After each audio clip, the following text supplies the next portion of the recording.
नमस्कार मंडळी, मी प्रवीण विठ्ठल तरडे. दुबईमध्ये आज दसऱ्याच्या शुभमुहूर्तावर चूल मटन या हॉटेलचं ओपनिंग होतंय. म्हणजे आपल्याला अभिमान असला पाहिजे की आपल्या मराठी पोरांनी दुबईच्या जिभेच्या चवीवरती अधिराज्य गाजवलंय.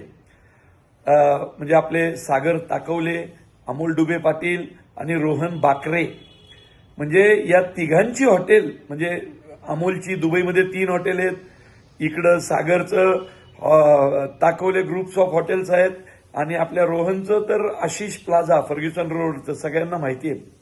तर या मराठी पोरांनी आता दुबईमध्ये चूल मटनची नवीन ब्रांच उघडलेली आहे आणि एकदम धमाल ॲटमॉस्फिअर आहे. मी स्वतः जेवलोय तिथं. म्हणजे ते काय असतं म्हणतात ना, टेस्ट केलं आधी जेवण त्यांचं, आणि आज दसऱ्याला त्याचं ओपनिंग होत आहे. अगदी मनपूर्वक तिन्ही मराठी वाघांना शुभेच्छा. धमाल करा.